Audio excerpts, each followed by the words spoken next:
लड्डू गोपाल की सेवा का फल। एक बार एक सेठ जी श्री कृष्ण के परम भक्त थे। वह घर पर लड्डू गोपाल जी ले आए। सेठानी से कहने लगे कि इनकी सेवा करना, इनको सुबह शाम भोग लगाना। सेठानी को उनकी सेवा करना बहुत मुश्किल लगता था। उनका मानना था कि मुझे बच्चों की देखभाल से समय नहीं मिलता, मैं ठाकुर जी की सेवा कैसे करूं। एक दिन उसने लड्डू गोपाल जी को अपने बंगले के बगीचे में मिट्टी खोदकर दबा दिया। अपने पति को कहा कि लड्डू गोपाल जी चोरी हो गए। सेठ जी को बहुत दुख हुआ, लेकिन ठाकुर जी की इच्छा मानकर मन महसूस कर रह गए। उनके घर में एक माली बगीचे की देखभाल के लिए अक्सर आता। उसे बगीचे का वह भाग आकर्षित करता जहां सेठानी ने लड्डू गोपाल जी को दबाया था। एक दिन उसने उस भाग को खोदा तो उसे लड्डू गोपाल जी मिल गए। वह भागा भागा सेठानी जी के पास गया और उत्साहित होकर सेठानी को बताने लगा कि देखो, मुझे बगीचे में से लड्डू गोपाल जी मिले हैं। सेठानी ने उसी समय उसे नौकरी से निकाल दिया और कहा कि अपने लड्डू गोपाल जी को भी लेते जाओ। सेठानी ने आस पड़ोस के घरों में यह बात फैला दी कि यह माली चोर है, इसलिए अभी सभी ने उसे काम से निकाल दिया।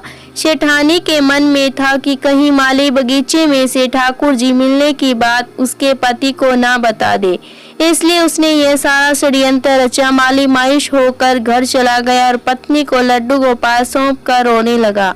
पत्नी ने कहा कि रो क्यों रहे हो, यह तो अच्छी बात है कि आप लड्डू गोपाल घर पर लेकर। ने सारी बात अपनी पत्नी को बताई कि कैसे लड्डू गोपाल के मिलते ही उसकी नौकरी चली गई। इसमें अच्छी बात क्या है। पत्नी ने पति को ढंढ बंधाया और कहा कि ईश्वर पर विश्वास रखें, इसमें भी उन्होंने कुछ अच्छा ही सोच रखा होगा। माली ने लड्डू गोपाल जी को साफ कर स्नान कराया और उन्हें घर के मंदिर में स्थापित कर भोग लगाया। जो मिट्टी ठाकुर जी साफ करने के बाद मिली थी, उसने अपने पति से पूछा कि इसका क्या करूं। माली ने कहा कि बाहर आंगन में इतनी सारी मिट्टी पड़ी है, उसमें ही फेंक दे। पत्नी ने मिट्टी बाहर पड़े ढेर पर फेंक दी। अब माली का 2 वक्त का गुजारा भी बहुत मुश्किल से हो रहा था, क्योंकि उसके चोर होने की झूठी खबर के कारण उसे सभी ने नौकरी से निकाल दिया था। एक दिन एक व्यक्ति उसके घर के बाहर से निकल रहा था। उसके घर के बाहर पड़ी मिट्टी में बहुत सुंदर फूल खिले देखे तो उसने माली को बाहर बुलाया। उसने पूछा कि क्या तुम इन फूलों के बारे में जानते हो। माली ने कहा कि मैंने यहाँ यह फूल उगने से पहले कभी नहीं देखे थे, मुझे इन फूलों की बारे में जानकारी नहीं है। उस व्यक्ति ने बताया कि यह एक खास किस्म के फूल हैं, बाजार में यह फूल बहुत महंगे दाम पर बिकते हैं। माली ने जब फूल के बारे में जानकारी इकट्ठी की तो उस व्यक्ति की बात सच निकली। वो फूल खास किस्म के थे और बहुत महंगे दाम पर बिकते थे। अब उसने उन फूलों की खेती बड़े पैमाने पर करनी शुरू कर दी। कुछ ही वर्षों में वह धनवान बन गया। उन दोनों पति पत्नी ने निश्चय किया कि ठाकुर जी की सेवा में विघ्न न आए, इसलिए हम बच्चा नहीं करेंगे। ठाकुर जी की सेवा हम बच्चे की तरह करेंगे। एक दिन उस मालिक के घर एक भिखारिन भीख मांगने आई। माली ने उसे पहचान लिया। माली ने कहा कि सेठानी जी, आप भीख क्यों मांग रही हैं। भिखारी ने कहा कि मैं तुम्हें पहचान नहीं पाई।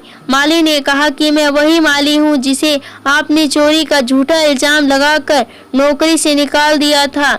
मैं आज तक इस बात से परेशान हूँ कि आपने ऐसा क्यों किया था।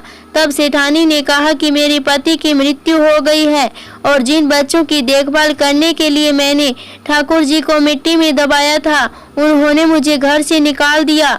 मैं अब भीख मांग कर गुजारा करती हूँ। मैंने तुम पर झूठा इल्जाम इसलिए लगाया था कि कहीं बगीचे में से लड्डू गोपाल निकलने की बात तुम मेरे पति को ना बता दो। माली ने कहा कि अब आप परेशान ना हो, आपकी सेवा मैं करूँगा, क्योंकि कारण चाहे जो भी हो, लेकिन आपकी वजह से मुझे लड्डू गोपाल जी मिले और उन्होंने मेरा जीवन बदल दिया। बोलो लड्डू गोपाल जी की जय। जय श्री कृष्णा। आपको ये कहानी पसंद आई तो वीडियो को लाइक और सब्सक्राइब जरूर करें। धन्यवाद।